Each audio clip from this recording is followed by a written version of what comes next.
Things are starting to heat up in Dallas, and you can feel it because once Jerry Jones starts talking about trades, it's officially open season for speculation.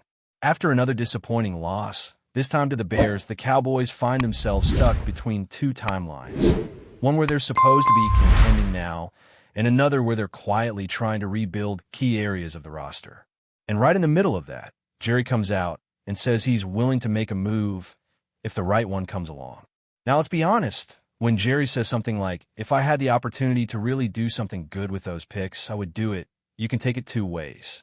Either it's a bluff to calm the fan base, or it's the opening pitch of a real shopping spree before the trade deadline. He goes on to mention the importance of having the right currency, which, in this case, is draft capital, and using it only if it means landing something truly special. But here's the catch. We've seen this front office pass on special before, or worse, spend those picks on something that ends up being anything but. Still, let's give credit where it's due.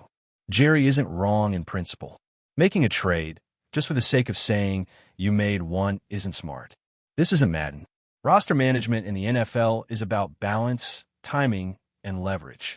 And if you're sitting on a stockpile of picks, especially multiple first-rounders, you better be sure the player you're targeting is not just a name, but someone who changes your franchise. Here's the problem, though. Are those players even available right now? Because unless someone's looking to dump a young, ascending talent at a premium position, which is extremely rare mid-season, there's just not a whole lot out there. And even if they're available, is that really the hole this team needs to fill? Let's talk about needs for a second, because this roster, especially on defense, is looking more like a bucket with holes than a championship unit. Defensive end? Yes. Linebacker? Absolutely. Cornerback? You bet. Safety? Arguably. And this is without even diving into injury replacements or rotational depth. So unless the Cowboys are about to pull off a blockbuster for a legit difference maker on defense, all of this talk about trading for a running back feels like a distraction from the real issues. But since we're here, let's address the elephant in the room. There's been a lot of chatter, some from fans, some from analysts, and even a bit from inside the building, about trading for a big-name running back. Alvin Kamara, Breece Hall, maybe even Devin Achane. These names are getting tossed around like fantasy football suggestions. And yeah, on paper, it's easy to get excited. Kamara's still got juice, Breece Hall is explosive, and Achane is the kind of young, under-control player that fits both timelines. Here's the issue. Are any of them even on the block? The Saints, Dolphins, and Jets would have to decide they're ready to blow it up. And even then, you're probably not getting those guys for cheap. Teams know what they have. And the Cowboys would have to overpay to get someone of that caliber right now. So again, we circle back to the central question. Do the Cowboys need a running back badly enough to start throwing around future assets? The short answer? Probably not. Because when you look at how the ground game has actually performed, especially when Javonte Williams has been the lead back, it's been quietly effective. Williams has been running hard, with vision, and the numbers are backing it up. He's averaging over 5 yards per carry, racking up over 200 rushing yards already, and finding the end zone more than most backs in the league. Yes, there was a fumble, but overall, his advanced metrics put him near the top in categories like yards after contact and success rate.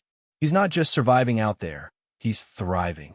The problem against Chicago wasn't the run game, it was the game script. Dallas fell behind fast, and the run was completely abandoned. Not because it wasn't working, but because they had no other choice. The defense couldn't get stops. The offense couldn't sustain drives. And when you fall behind by multiple scores early, it doesn't matter how good your running back is. You're forced to throw. And that leads us to the bigger picture. Because while people are debating running backs, the defense has quietly become the weakest link. That's the side of the ball that's holding this team back from being a serious contender. Let's call it what it is.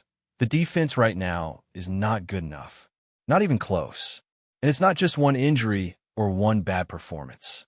This is a unit that, even before losing Micah Parsons, was starting to crack. Without him, it looks completely exposed. Edge rusher is a glaring hole. The depth just isn't there. The linebacker group is thin, underperforming, and often a step slow. The secondary has been hit by injuries, and even when healthy, hasn't looked sharp. If Jerry wants to swing a trade, it has to be for a defensive upgrade. Period. And yeah, names are floating out there. Trey Hendrickson could become available if the Bengals keep losing. But he's expensive and wants a new contract. Bradley Chubb? Maybe, but the price tag could be steep. Jalen Phillips? Young, talented, but dealing with injuries. Danielle Hunter? Probably not leaving Houston. So while it's tempting to throw a first-rounder at one of these guys, you have to ask yourself, does that move actually push this team into contender territory? Or is it just window dressing on a flawed defense? Because here's the uncomfortable truth. This team might just not be good enough. You can throw all the assets you want on a roster, but if the core isn't championship caliber, you're wasting more than picks. You're wasting time. The offense is built to win now. Dak is 32 and playing solid football. The weapons are there. The line is holding up. But the defense is so far behind that you wonder if it's even worth trying to play catch-up midseason. It's a tough pill to swallow, but maybe the smart move is to wait. Let the rest of the season play out. Evaluate what you really have. Don't chase a wild card berth at the expense of long-term flexibility. Because next offseason, when you still have those picks, more cap space, and a clearer picture of your roster and coaching situation, then maybe it's time to strike. Right now, the timelines are misaligned. The offense is playing for today, and the defense feels like it's stuck in a rebuild. And that makes any big move risky, especially when the guy who used to be the heart of your defense, Micah Parsons, is now gone, traded away, which in itself sent a clear message. This isn't a team all in on 2025. That decision's already been made. The question now is whether the front office will stay disciplined or panic and start dealing from desperation. So now the real question becomes, what does Dallas do from here? Because the worst thing this front office could do is convince themselves that they're just one piece away, when the reality is they might be 5 or 6. You can't patch every hole mid-season. You can't fix culture, cohesion, and communication with a single blockbuster. But that's exactly what the Cowboys have tried to do before, chasing short-term solutions for long-term problems. And it almost never works. The Micah Parsons trade, whether fans want to admit it or not, was a signal. That move said, we're taking a step back to maybe take a step forward later. But at the same time, they kept a win-now offense intact. So instead of rebuilding or reloading fully, they're stuck in this in-between state, neither fully committed to the present nor the future. It's confusing, it's risky, and unless something gives, it's going to lead to another year of mediocrity. Look at Dak Prescott. He's not just playing well, he's playing smart football. He's protecting the ball, hitting his reads, and doing everything he needs to keep this team in games. At 32, he's not in decline. If anything, he's still got a solid 2 or 3 high-level seasons left in him. So wasting that window, especially after you went out and got George Pickens to upgrade the offense, feels like a missed opportunity. And make no mistake, this offense can win games. The problem is that it needs the defense to at least be functional. Right now, it's not. And this is where the mismanagement starts to show, because while the offense was being fine-tuned, the defense was being left behind. The edge rushers are not disruptive. The linebackers are slow to read and react. The secondary is missing physicality and consistency.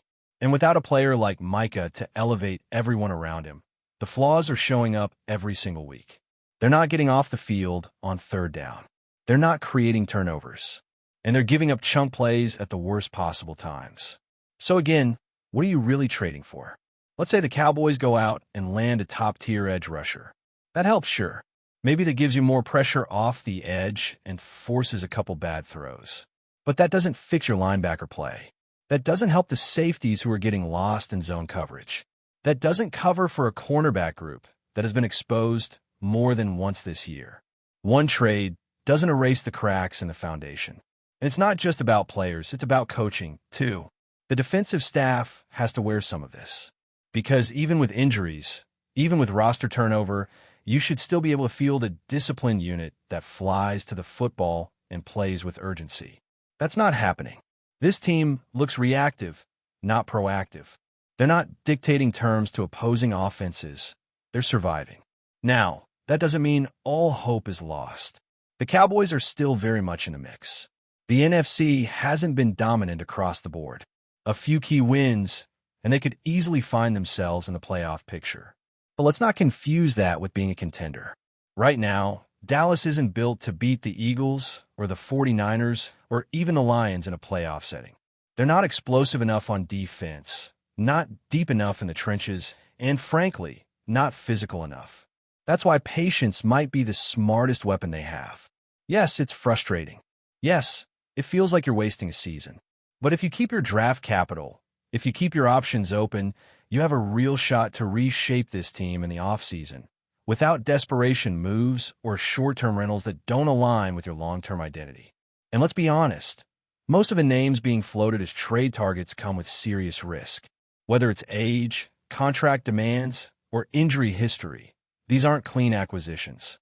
You might improve one part of your defense and create another problem financially. And given that Dallas already has to think about extensions for key offensive pieces, it's not as simple as saying, just go get somebody. So maybe the real move is to wait and recalibrate. You've got young talent. You've got Dak playing at a high level. And you've got picks. That's more than a lot of teams can say. But until the defense starts showing signs of life, making a splash trade isn't going to change the big picture. And fans feel this. There's a sense of frustration, not just with the performance on the field, but with the overall direction of the team. Because when you trade a superstar like Micah Parsons and then don't follow that up with a clear plan, it sends mixed signals. Are we building for next year? Are we still trying to win now? Are we doing both? That lack of clarity is what leads to panic moves, and that's what Dallas has to avoid. That said, the idea of a small move, something low-cost, high upside, isn't out of the question. If there's a young edge rusher buried on a depth chart, or a linebacker who just needs a change of scenery, that can make sense. You don't give up premium picks. You don't throw away future flexibility. But you keep your eyes open. You skim the waiver wire. You work the phones. Because even though you might not be all in, you still owe it to Dak and this offense to give them a fighting chance. That's the balancing act. You don't want to be the team that stood still while the season slipped away. But you also can't afford to be the team that burned their future on a short-term fix. Somewhere in the middle is the right call. Maybe it's depth. Maybe it's insurance. But the one thing it can't be is a panic button. Because if Dallas really wants to compete again, next year, the year after, whatever, the foundation has to be stronger than this. You don't build a contender on shaky defensive personnel and inconsistent coaching. You do it with smart planning, disciplined decisions, and a clear identity. That's the piece that's missing. The talent is there in parts. But the vision? That's still unclear. But before we continue, don't forget to subscribe to our channel and give this video a like. Your support helps us keep bringing you the latest updates on the Dallas Cowboys. Feel free to share your thoughts on the news in the comments as well. In a move that has sent shockwaves across the NFL landscape, whispers are swirling that the Dallas Cowboys are gearing up to make a blockbuster acquisition. Chuba Hubbard, the Canadian standout running back currently with the Carolina Panthers. Sources close to the organization hint that negotiations could already be in advanced stages, and if the deal goes through, it would mark one of the most surprising shifts of the season. Hubbard, known for his explosive speed and versatility out of the backfield, has quietly built a reputation as one of the league's most dynamic yet underappreciated playmakers. Drafted from Oklahoma State, the 24-year-old Canadian has impressed fans and analysts alike with his ability to break through defensive lines and turn routine carries into highlight reel plays. His tenure in Carolina showcased flashes of brilliance, but questions about his long-term fit in the Panthers' offensive scheme have lingered. Fuel for those who speculate a fresh start in Dallas could unlock his full potential. The Cowboys, traditionally a franchise that thrives on calculated risks and high-profile acquisitions, will be betting big on Hubbard to inject new energy into their ground game. Insider murmurs suggest that the front office sees him as the missing piece to complement a star-studded offense and bring a much-needed spark to a running game that has struggled with consistency. Fans across Texas are reportedly buzzing, torn between disbelief and excitement, as the potential signing could dramatically reshape the NFC East competitive balance. While official confirmation remains elusive, Social media is already ablaze with speculation. Analysts are dissecting potential fit scenarios, imagining Hubbard lining up alongside CeeDee Lamb and Dak Prescott, envisioning breakout moments that could redefine the Cowboys' offensive identity. If the rumors hold any weight, this would not just be a signing, it could be a statement. Dallas is ready to shake up the league, and Chuba Hubbard might just be the key to that transformation. As the NFL rumor mill spins ever faster, one thing is certain. If Hubbard truly dons the silver and blue, Cowboys Nation will have something to cheer about, and the rest of the league will be watching closely. For now, it's all speculation, but the buzz is impossible to ignore. That's it for this update. If you enjoyed the video and want to keep receiving exclusive news about the Dallas Cowboys, please subscribe to our channel and give this video a like. We always look forward to your comments and opinions. See you in the next video.